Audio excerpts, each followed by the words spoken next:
Studios, the ausbiz COB is the key stuff you need to know about the day in business and finance. Well, hello, welcome to the COB. I'm Danielle Akuye. Now let's have a look and see how the market has performed today, because we did have a great run yesterday, and the CBO 200 has experienced some profit taking today, and it looks like it's closing out almost 6 points, or 0.4%. And the ASX 200 also down by around 0.4%, or around 29 points, to 7,782. So clearly it did not hold that 7,800 level, but we did have quite a weak lead from Wall Street overnight that has probably led to some of this risk off. Now let's check in with some of the three themes that we've been looking at today. Risk rotation. Well, we did see the likes of the REITs, the technology sector, doing incredibly well yesterday. All those very interest rate sensitive sectors. Today, they are very much in the red, and energy has taken up the mantle. So are some of the traders starting to position for what might be a slightly higher than expected February CPI, which is due to be released tomorrow in Australia.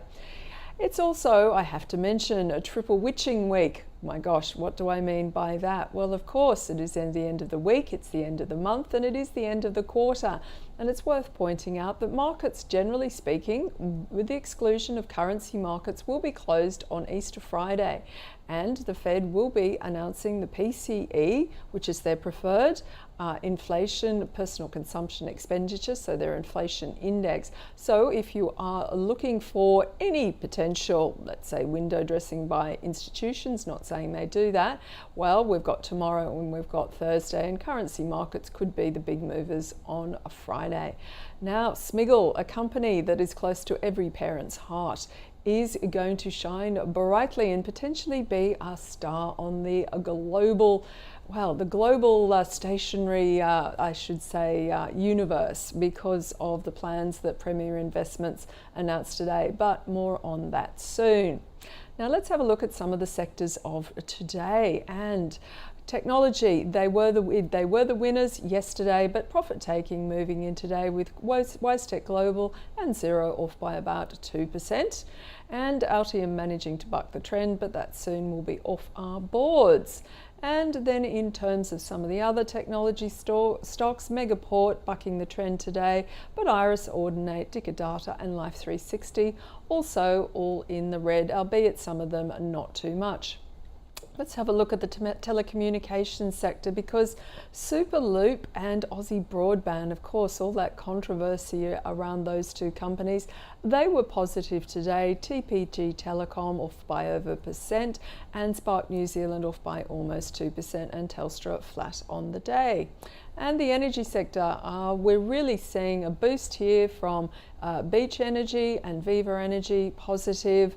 Origin, Ampol, AGL all in the red. But let's have a look at the second lot of stocks, because Santos, Woodside and Karoon particularly very, very strong, up by over 5%, whereas the likes of the uranium stocks were negative. Now, let's have a look at some corporate news, because Seven Group has hit back at the independent review that recommended Boral shareholders reject its takeover offer brought forward earlier this year. And Seven said the 47,000 minority shareholders in Boral were not being given the full picture, and their decisions about whether to accept the offer risk being skewed.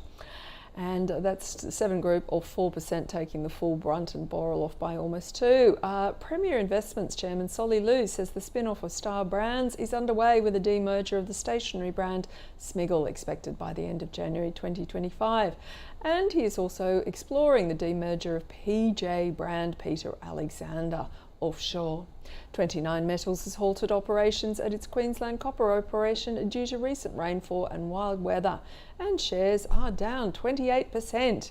The company said the decision followed several tropical storms hitting its Capricorn copper operation, and it's delayed the restart of the mine. And Mesoblast shares jumping over 43%. Earlier today, after the US Food and Drug Administration allowed the company to resubmit a license application. and actually they were up 50%. Now they're closing up around 44%. So that is a good point to bring in our special guest of the day, which is Henry Jennings from Marcus Today. Henry, great to see you. Thank you so much for joining me. Always a pleasure, Danielle. Okay, where do we start? There's a lot of really chunky corporate news, so let's go to Mesoblast. Do tell us, this is their third attempt. Is it going to be third time lucky? Well, it certainly looks like it. I mean, the stock's had a good bounce. There's a lot of shorts around in this one. It's probably about time Mesoblast had another capital raising on the back of this announcement, but certainly this is a step in the right direction, if you like, for the FDA approvals for their drug. So yes, it is good news on a pretty quiet day, I have to say, Danielle. We are getting into Easter mode quite early. I think volumes are very much down and the market is drifting around with not a lot of purpose at the moment. But certainly nice to see Mesoblast, long-suffering shareholders who have tipped in over $1 billion over the last decade, I guess, of Mesoblast's history, getting some relief today. How long it will last remains to be seen. They do have a habit of doing this, but certainly, you know, it is certainly a good step in the right direction to get those crucial FDA approvals. I'll tell you what, it's not a stock for the faint-hearted, is it, Henry? If you don't like volatility, you best not go there. Well, no. Well, there's a lot of stocks like that, Danielle. That is the nature of the stock market, isn't it? It is about risk versus reward. You know, there's no such thing as a free lunch, and you have to weigh up that risk versus reward. But I guess today, for Mesoblast shareholders, it's a good day. Absolutely. Now, Seven Group getting pretty antsy about that independent report that Boral commissioned. A bit of a Kerry Stokes swipe there. Are they going to win this battle? I don't know. I mean, they're obviously in a very commanding position with 72% of Boral, and they've played the long game here, I guess, as well. I have to say, you know, you think that you know, Kerry on the one hand is saying, you know, the independent report is overvaluing it, and they're saying, you know, that their offer is you know, a fair and reasonable offer. I think the truth probably lies somewhere in between, unfortunately. But I don't know if Kerry's got much scope to move at the moment. So it's a question, I guess, of warning the shareholders of Boral what would happen to the share price if the offer lapses and he doesn't get his way. So at the moment, Boral closing down around $6.06. You know, it's his job to talk the independent directors and the report down, and it's their job to talk the price up to try and get the best possible price. But for all intents and purposes, Boral has already fallen to Kerry. It's just a question of dropping, you know, crossing the I's and dotting the T's, if you like, to get this deal over the line. But at the moment, I don't think he's going to get it. Okay, and of course, crude oil prices have been pretty firm. What are you thinking in terms of the energy space in Santos? Well, I got to say, you know, the oil price has been quietly choogling away for some time, and we've had, you know, that extra a kicker, if you like, with that refinery issues in Russia and in Ukraine as well, and Russia cutting back on production as well. So, you know, the oil price is creeping up. That Brent crude price is creeping up towards $90 a barrel. And finally, some of our oil companies in Australia seem to have woken up today, like Karoon, up nearly 5.6%. Finally moving. Woodside still, you know, Woodside, you have to say, has been a bit of a dog, to say the least. They announced today the completion of that LNG deal with the Japanese, selling 10% there. So that at least is completed. But, you know, with oil at $90 a barrel, close to it anyway, and Woodside doing nothing, and Santos really not doing an awful lot either. At least they perked up a little bit. And the trouble is, I guess, for Australia, is we don't have that kind of mid-tier range of oil stocks. You got Beach, which is perennially disappointed. We had the reserve issue with Beach, another Kerry Stokes company. Karoon is one of the few in that sort of mid-cap space. There aren't too many. That's the problem, Danielle. It's not a very big sector, considering the amount of oil and gas that we have here. The likes of, you know, Cooper Energy, even that was up 4% today, but that's been a struggle over the years, to say the least. So it's good to see these stocks moving higher. It is on the back of this oil price creeping ever higher, and you do get the feeling that there's a little bit more gas in the tank, if you pardon the pun. Absolutely. Any thoughts around Premier Investments? And that they've already got, Smiggle is overseas, but obviously spinning it out, and Solly Lou really sees some pretty big growth runways there. I mean, I must admit, I would have bought Premier if I was smart enough to realise when my son dragged me into Smiggle when he was knee-high to a grasshopper, but dum-dum here didn't do that. What should investors be doing now? I don't know. Obviously, Premier Investments looks more attractive in terms of, if you are a Premier Investments shareholder, you're going to, in theory, at some stage in the future in 2025, you're going to get a share in Smiggle. You're going to get a share in Just Jeans and what's left over with Myer, perhaps, which will be the Premier Investments, and you're going to get PJs with Peter Alexander as well. I'm still not convinced, I must admit. Whenever I go and stand outside the local Smiggle store, the place is absolutely empty. I don't know where all the people are that are buying all the stuff from Smiggle. It's been a great success story, but I constantly scratch my head and wonder where all the customers are, because they certainly aren't in my local store. And there obviously are competitors overseas, well-entrenched competitors overseas, so it's not going to be just as easy as rolling it out and just taking over the UK high street or wherever they're going to attack. But there are competitors there, so it's not going to be that easy. But certainly, if Solly Lou is a class act, he obviously knows his onions. And if you're a Premier shareholder, you want to hold on for the demerger. What you're left with is probably not going to be that enticing, to be honest. You might fold the Myer shareholding into it as well, but the jewel in the crown will be Smiggle and Peter Alexander for the PJs. But for the time being, it looks like a good deal, but there's a long way to go between now and the demerger, so a lot can happen between then. Henry, before you disappear, quick comment on the markets. Have they all kind of done their dash for the moment? I think I've done my dash, Danielle. I have this theory, a long-held theory, that I'm sort of fat and happy at Easter. I tend to go away at Easter. I'm usually just fat, but at Easter I'm happy as well. But usually I tend to go away at Easter with a group of friends, and I'm sort of looking at the market going, wow, that was good. That was a great run. We've had a nice sort of early 3 or 4 months of the year. And then things get a little bit harder from there on in. And to be honest, we've got an early Easter this year, so I suspect there's still a little bit more gas in the tank. I'm scratching my head. There's a few things that are popping up on my radar that just do not compute. One of which is the Donald Trump SPAC, which he's reversing the truth into with a massive $3.5 million worth of revenue, soon to be a gazillion-dollar company with him with 58%.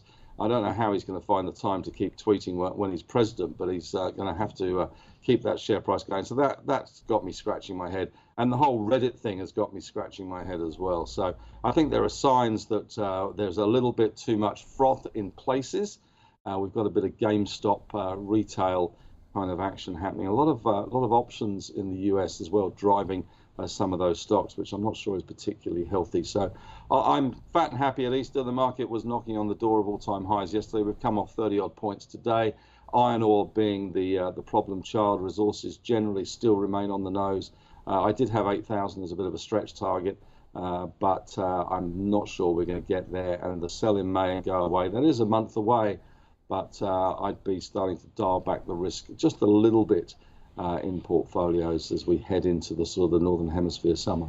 Fantastic, Henry. Well, I hope you have a very happy Easter. I hope you've bought your Easter eggs, because cocoa prices are going to ruin some people's chocolate experience, either now or going forward. I know, cocoa is more expensive than copper. Brave new world. Can you believe that? Well, once upon a time it was a premium product. People forget that. It was only for, for people like Donald Trump who can reverse Truth Socials into SPACs. Well, there you go. Glass and half in every bar. Oh, Henry, always a pleasure. Thank you so much for joining the COB. Thanks, Danielle. Okay, let's move on now. And the stock of the day was Premier Investments, and we have been chatting about it, but very interesting. Francesco D'Estrades from Ord Minnett and Rudy Philippek van Dijk from FN Arena joined us on the call.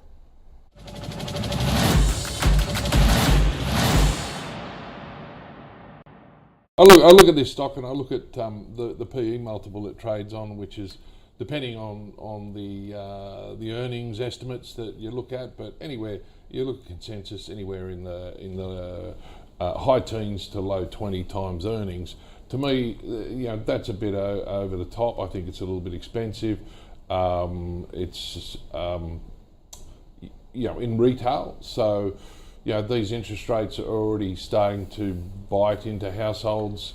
We haven't seen a lot of mortgage defaults, but what we're hearing is that there is a lot of mortgage stress around, which means that this type of discretionary spending does get pared back quite a bit by households. So I'd be saying to reduce this one, if not sell it altogether. I think it's expensive.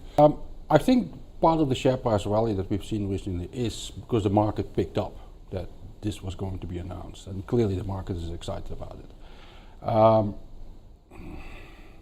It's that old BHP South 32 story. If it stays in the group, it never gets the real attention.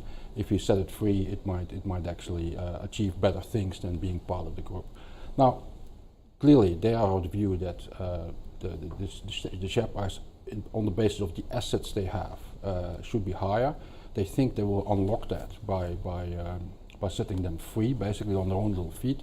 I would argue you are actually creating two small businesses that will be listed, I'm assuming. They become by default takeover targets for someone else, and maybe that's also part why the market is excited.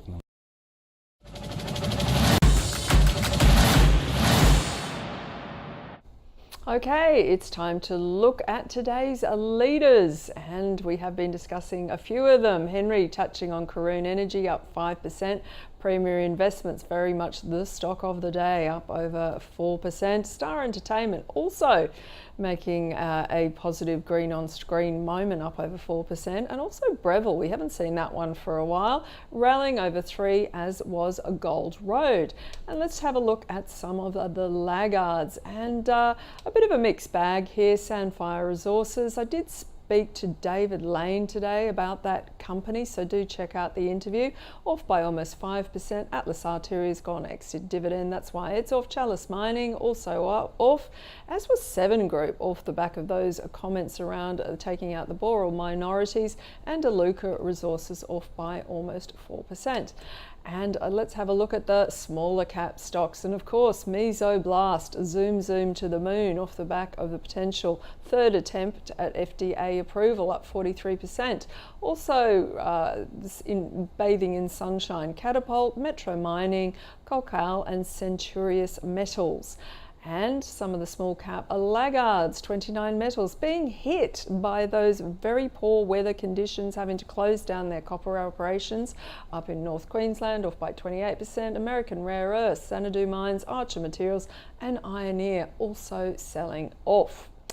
Which brings us to, of course, what's on overnight. And we have the EU German bond 10-year auction, US core durable goods orders month on month, and US consumer confidence. And tomorrow, what could possibly be happening in Australia? Well, of course, it is the February CPI, but we also have the New Zealand business confidence for March. We've had earnings, we've had Premier today, and a few stocks going ex-dividend. The likes of Myer, Charter Hall and IDP Education.